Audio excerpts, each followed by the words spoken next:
Noah's Ark.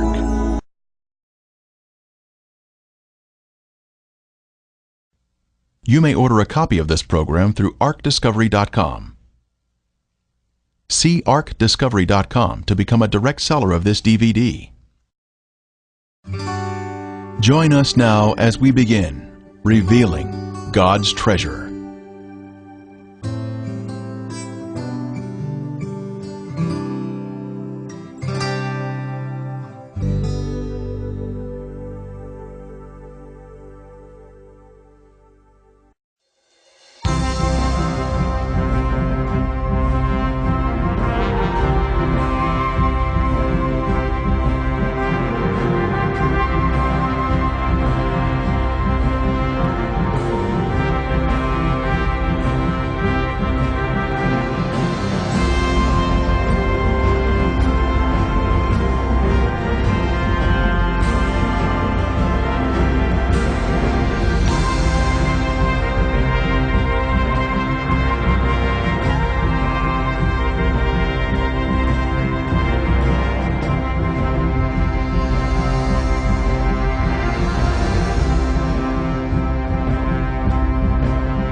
Noah's Ark.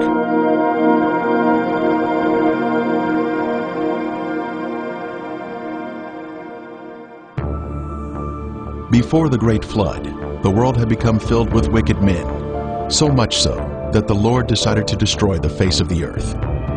And God said to Noah, "The end of all flesh has come before me, for the earth is filled with violence through them, and behold, I will destroy them with the earth." The Lord chose Noah, a man of God, to build an ark in which the righteous would be saved along with some of the animals. Noah preached of conversion and repentance for 120 years, but only 8 people gave their hearts to the Lord and entered the ark. The rain came, and the people sought the safety of higher ground or the ark itself. But the angel of the Lord had closed the door of the ark, and it could not be opened. Probation had closed. It was too late. Death and destruction covered the earth. The thoughts of man were evil continually. God extended an invitation, but it was not accepted. This was a judgment of man. All the fountains of the great deep were broken up, and the windows of heaven were opened, and the rain was on the earth 40 days and 40 nights. So he destroyed all living things which were on the face of the ground.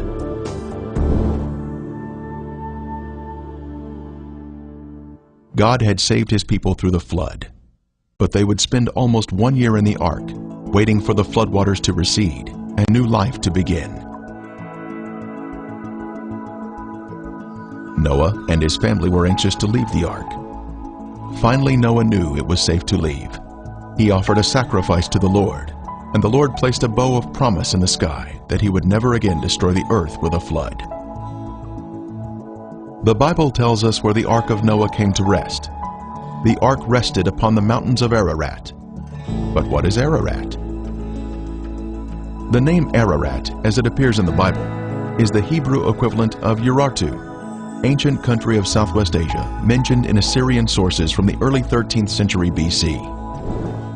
This area included parts of eastern Turkey, Armenia, and Iran.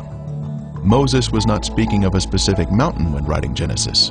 He was speaking of a country, Urartu. So the Bible was saying the ark came to rest in the mountains of the country of Urartu.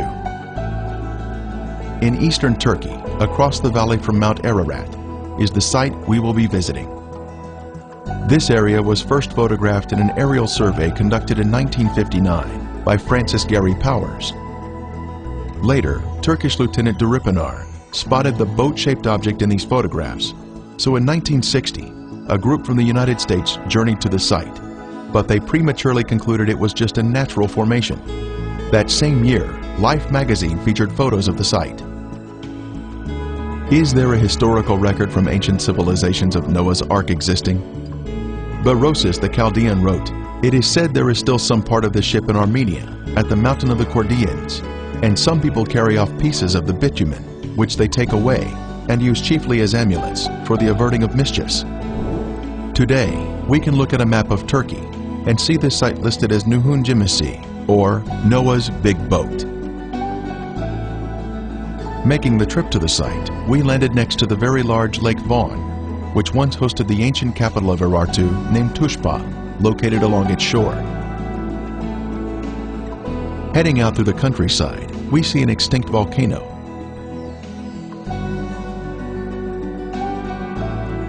Crossing a mountain, we soon see our first glimpse of the famous Mount Ararat in the distance.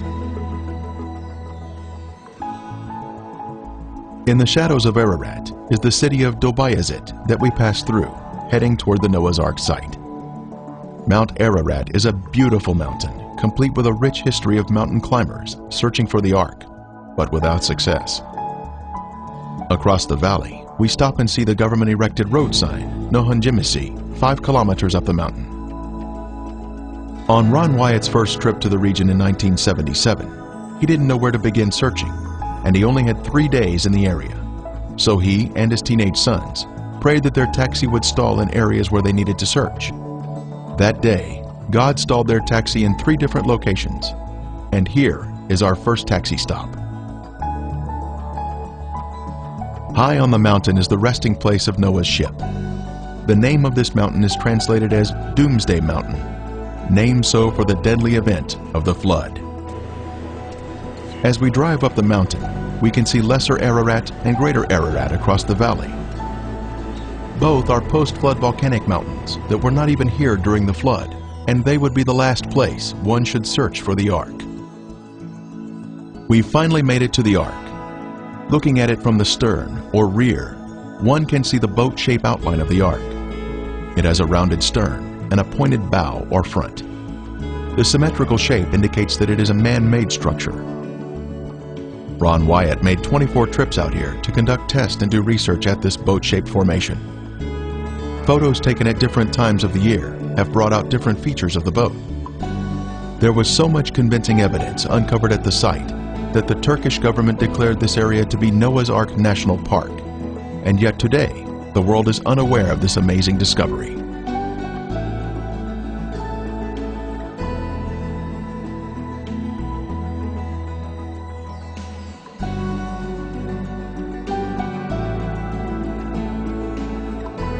Using Google Earth, we can zoom in on the site with satellite imagery to see the Ark, and also the visitor center that was constructed by the Turkish government.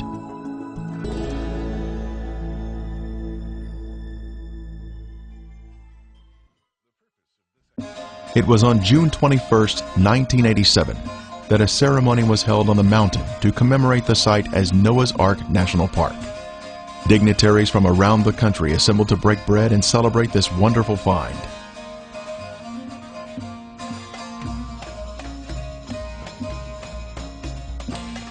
The governor, military officers, and other key officials were participating in a celebration of discovery. Ron Wyatt was a special guest because of the extensive work that he had accomplished at the site. The visitor center would welcome guests from around the world to gaze upon the Ark. As concrete was placed in the foundation by the governor and by Ron Wyatt, excitement was in the air. This was a monument to the mortal remains of Noah's Ark.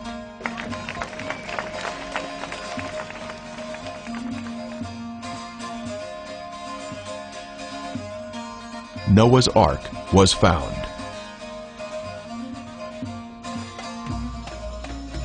The next day, an article appeared in Turkey's largest newspaper announcing Noah's Big Boat, open for tourism. Now, we make our way inside the visitor center to view the informative evidence on display. Various diagrams and photos are assembled to point out the important features of the Ark.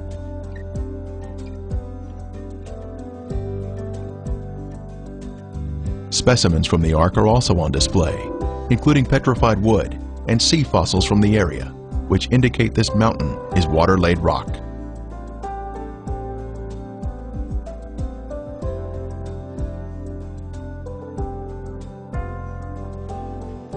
A guest book shows us that people are visiting the site from all over the world. Many different countries are represented here.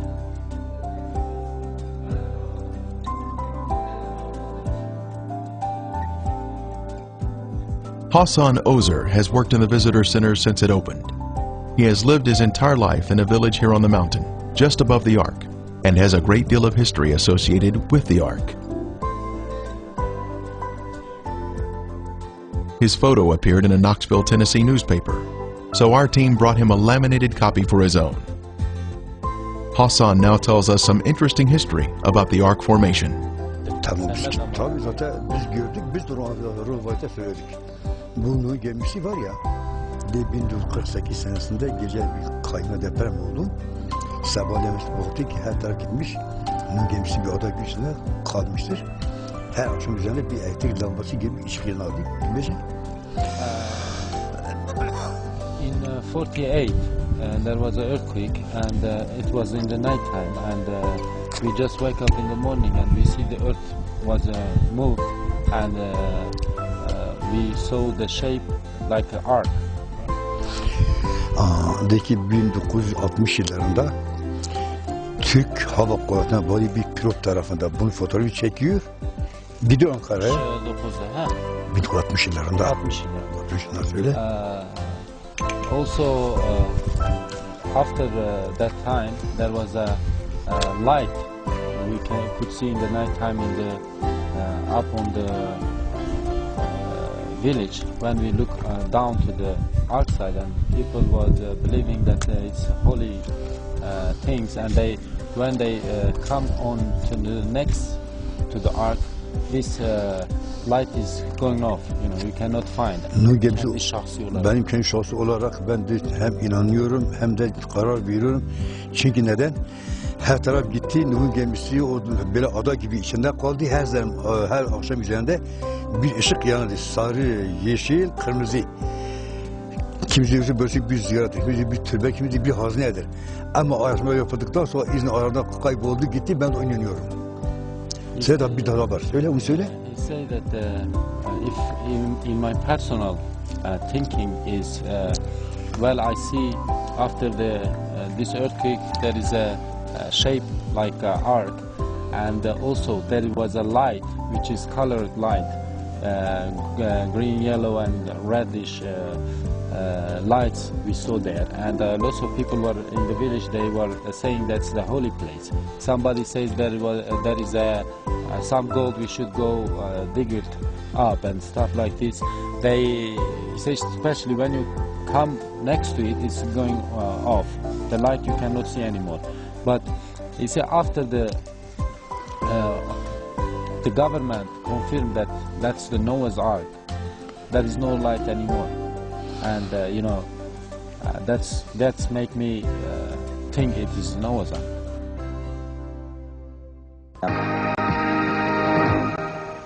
Do you believe Noah's Ark actually existed?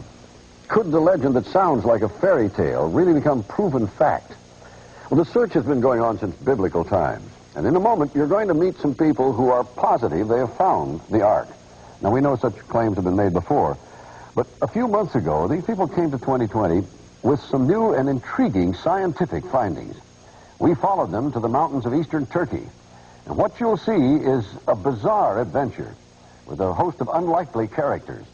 Tom Gerald's story takes many twists and turns.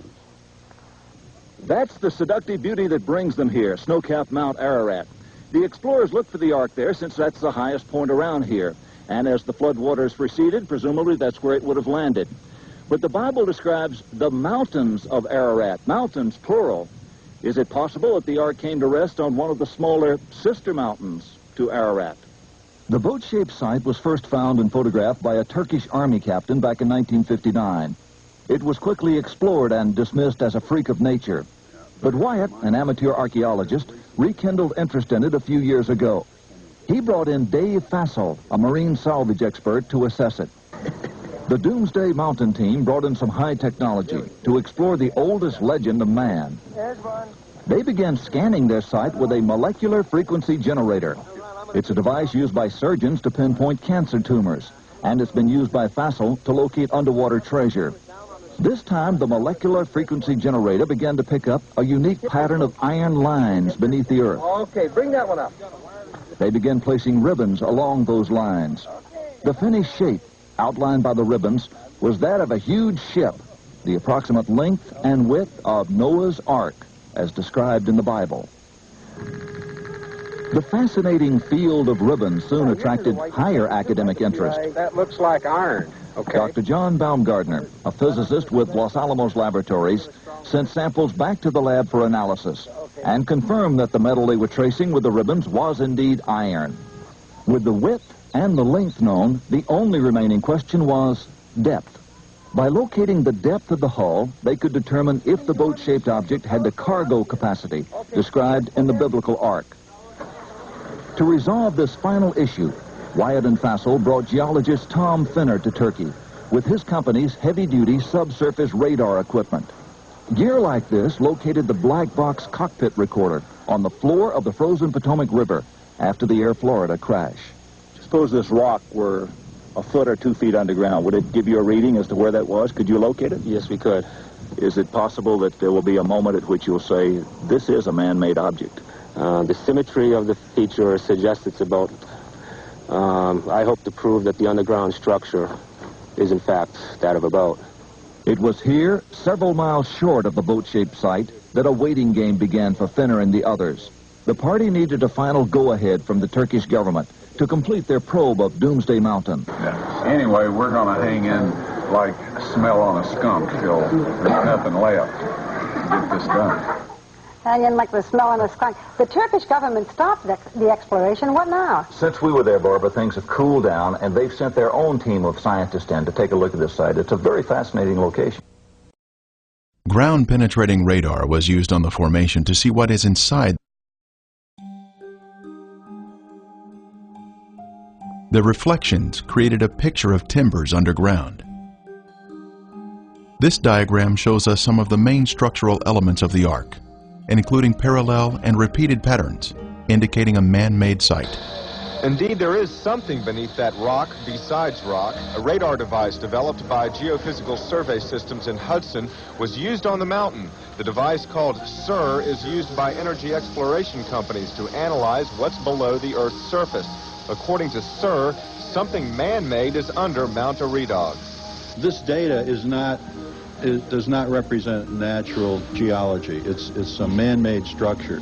These reflections are occurring very periodic, too periodic to be random natural type interface. Compared to an aircraft carrier 1,000 feet long, we can see the ark is quite large. The ark was a high-tech vessel that was designed to survive a catastrophic flood that would destroy the surface of the earth. Complete with a keel, keelsons, and anchor stones, it was truly a work of art designed to save the human race from annihilation. The Bible tells us the ark was 300 cubits in length. The ark formation has been measured to be 515 feet long, which is exactly 300 Egyptian cubits. Moses, when writing the Genesis account, would have been accustomed to using the longer Egyptian cubit of 20.6 inches. The Bible mentions an earlier cubit, cubits according to the former measure. This references the Egyptian cubit, which was divided into 28 digits, making up the cubit rod. Many centuries later, the 18-inch Hebrew cubit was developed and implemented. At the Tel Megiddo in Israel, Solomon's gates can be measured to exactly 6 Egyptian cubits, showing further evidence of its early usage. One can easily see the rib timbers near the stern on the starboard side of the Ark. This was part of the superstructure of the Ark, much like ships are constructed today. Horizontal boards would have been attached to these vertical ribs. Here we can see vertical fissures between the ribs. These ribs run perpendicular to the mud flow around the structure, indicating once again man-made construction. Local village boys greet us as we take a look at the starboard side of the Ark, which curves uphill toward the front of the Ark. This side is predominantly buried in the soil.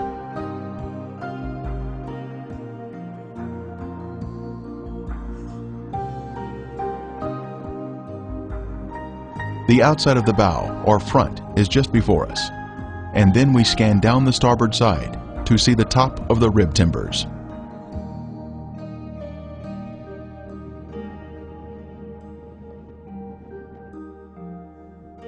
In the distance, we can see Mount Ararat and Lesser Ararat.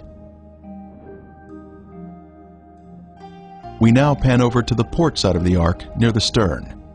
This side is less preserved, but we can see one large rib timber standing at attention. It has been beautifully preserved and has retained the curvature of the hull. From here we look toward the front of the Ark, and we can see a large hole which was blown open in 1960, when the first group came here from the United States to inspect the site.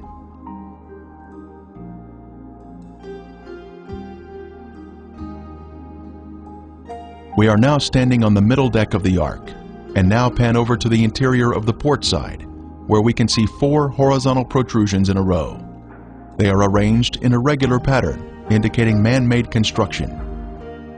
These would have been horizontal deck support timbers, extending toward the middle of the deck. At the stern, we can see the symmetrical shape of the boat, including the center mound, where the decks have collapsed one on top of another. Continuing to inspect the stern, we can see 5 objects in a row along the inside port area of the deck. These have been measured at regular intervals and appear to be vertical posts that would have supported the deck.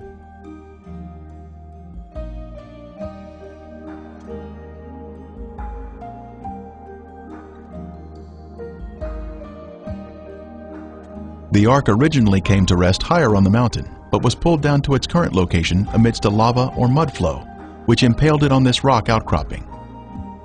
Ron Wyatt was operating his ground-penetrating equipment before Turkish authorities when he spotted an object just below the surface. What they found was this beautiful deck timber. It was tested at Galbraith Labs for organic carbon. The level of organic carbon was extremely high, thus proving this object was once living matter, consistent with wood. Mr. Wyatt was able to display the deck timber on CNN when he was interviewed on their network. The timber is in 3 layers, much like plywood, with glue oozing out at the end. This makes it stronger than one solid piece of wood. The outer area is covered in black pitch. Some nails can also be seen on its surface.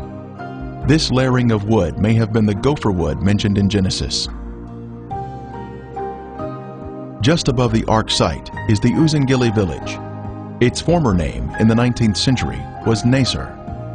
This pronunciation is similar to Nicer, a village that the Babylonian Berosus described as being near the Ark site.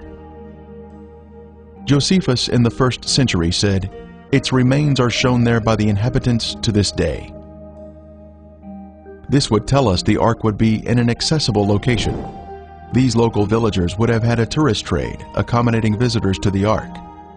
The visitors to the Ark would have stayed overnight here and would have bought souvenirs in the village. Evidence of this was discovered in 2000, when an archaeologist found this potsherd 20 yards from the Ark. On the concave side, it has a carving of a man using a hammer to drive a nail, much like Noah building the Ark. On the convex side, an ancient ink drawing shows a man releasing birds, matching the biblical narrative of Noah releasing a raven and a dove. This is just another piece of amazing evidence found here at the Ark site.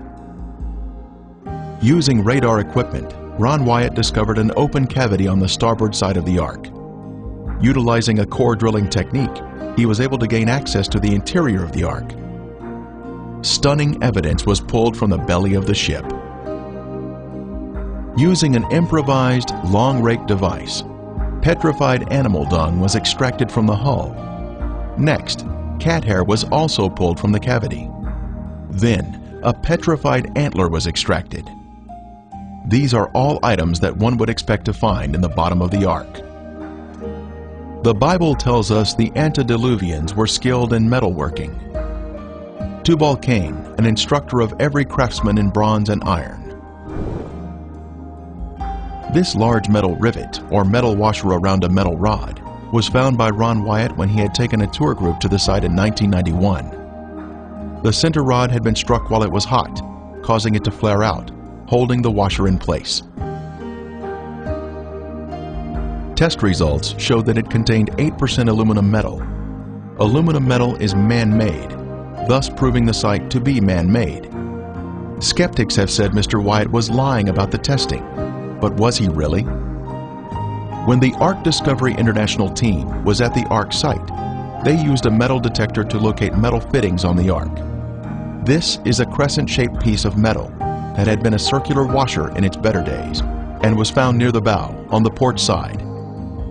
A portion of it tested at Galbraith Labs in Tennessee, and the results were stunning. It was 8% aluminum metal, just as Ron Wyatt's test had revealed. The test additionally showed a small amount of titanium metal that is also man-made. The Ark Discovery team continued its analysis at the site and located another fitting on the starboard side. A portion of it was sent to Galbraith Labs for testing, and again, there were incredible results.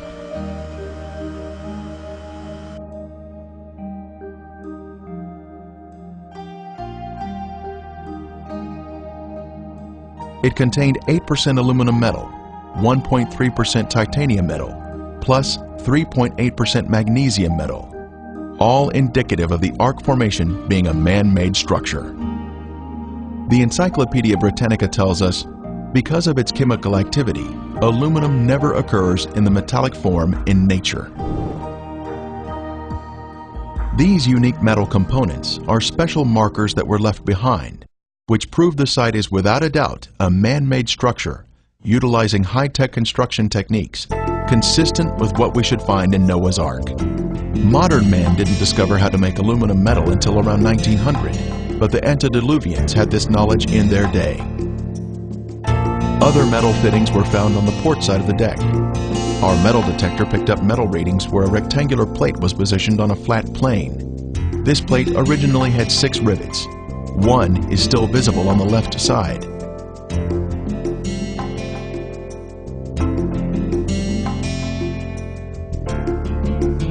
Other metal fittings can be seen around the Ark in various locations. The metal fittings have different colors from the surrounding material, making it easier to locate them at the site. On the outer portion of the Ark, at a higher level, we were able to see this object that appears to be a metal cap on top of a vertical post.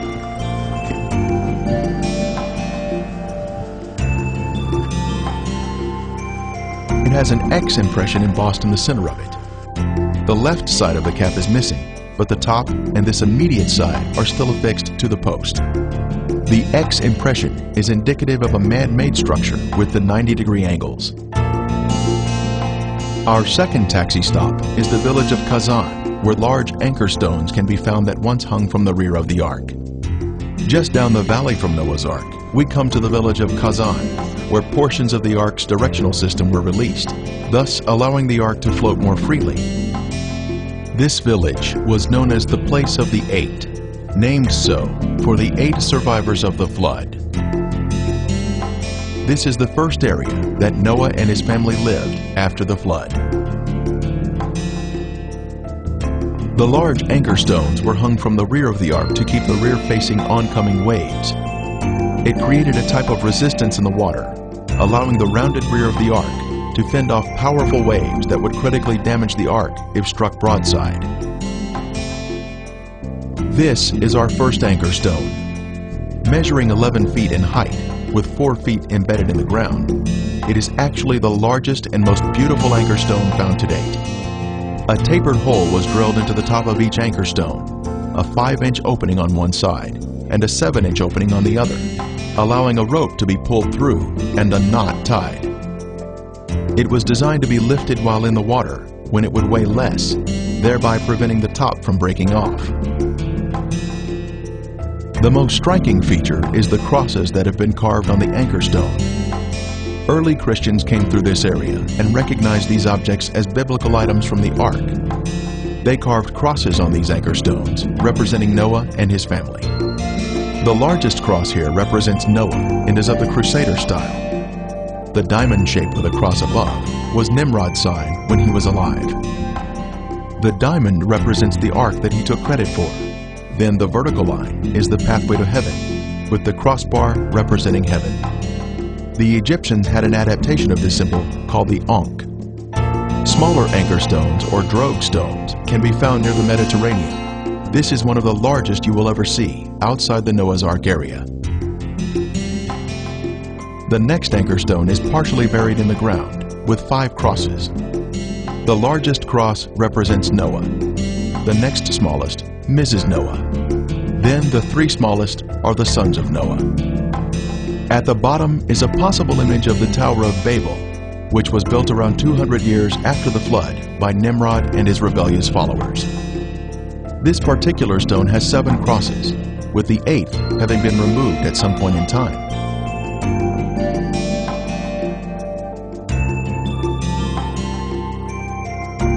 This stone has a large cross representing Noah. The next smaller cross on the bottom left is Mrs. Noah. The next 3 smaller crosses represent the 3 sons. Then, the 3 smallest represent the wives of the sons. This stone does not have any carvings on it, but it does have a hole drilled through the top. Other stones have been found buried, but they have no inscriptions. This stone had a hole drilled in the left side.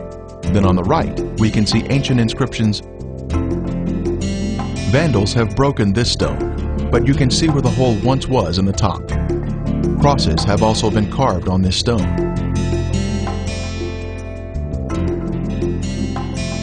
Five crosses are on this anchor stone, and as we look at the top, we can see where the hole has been broken off. Outside the village of Kazan is a large object that has the appearance of petrified tree bark and with unusual characteristics. As far as we know, there's nothing else like this anywhere. Nobody's ever... My goodness. It's got crosses that are very faintly carved on it. You got a big one here. You got a small one right there. One here. One here. They're harder to see over here. And this is petrified wood? Well, it looks like Ron said he thought it was petrified tree bark. Right. If you look at the, you ever see? It looks like a little bit like pine bark. It sounds like metal. Why would the anchor stone be wood? This isn't an anchor stone. Oh, I see. This was just like something that was on the ark, right? I believe. Well, Ron theorized that this might have been the or part of the cover. You remember? At one point it says, and Noah came out of the ark and he took the cover off, or he threw the cover off. And of course that's just speculation. We don't have a way of knowing, but this is a rather unique thing. It has the appearance and the texture of some kind of a bark, but it is stone. That is a cross. What? That is a cross. There you go. That is incredible. It has a very hollow sound. Very hollow. It sounds like metal. But it's just a... Well, it's just, that's its harmonic ring. Right. Yeah. Harmonic resonance, you're right. Yeah. But not many stones that do that. That's true. With the sun coming out. Well, I think there's 8 crosses on it. We've been able to find 7. I think there's an 8th one up there. Our next taxi stop is the home of Noah, near the village of Kazan. This photo was taken in 1977 by Ron Wyatt, showing the walls of Noah's home. Since then, all the walls have been torn down by local treasure seekers. In the front yard stood this large tombstone. On the tombstone was a drawing of 8 people and a boat on a wave. The second largest person was looking downward with their eyes closed. This indicates that this was Mrs. Noah's tombstone. After Mr. Wyatt showed this to someone, That person later hired others to exhume Mrs. Noah's 18-foot sarcophagus. Its depression in the ground is still visible today. Her jewelry was later sold on the black market for millions of dollars. Extending out from Noah's house are these ancient stone fences for containing animals. In Genesis, we are told that Noah practiced husbandry. In this case, we can see signs of animal husbandry. Some fences are more prominent than others, but they are all in straight lines. Uphill, behind Noah's home, is this large altar that he would have used to sacrifice animals to the Lord. It is approximately 10 feet in diameter and has a cube-like shape.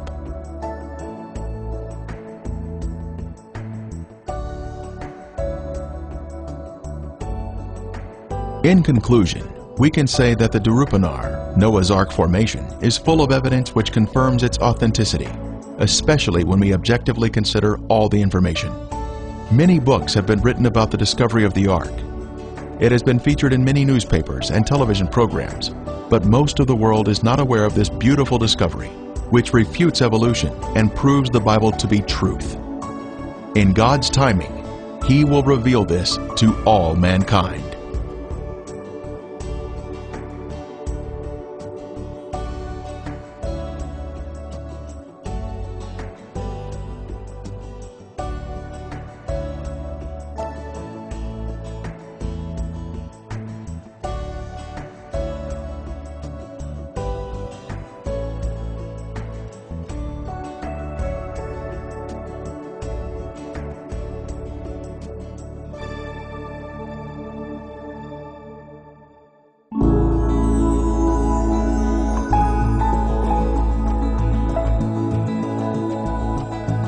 You may order a copy of this program through ArkDiscovery.com. See ArkDiscovery.com to become a direct seller of this DVD.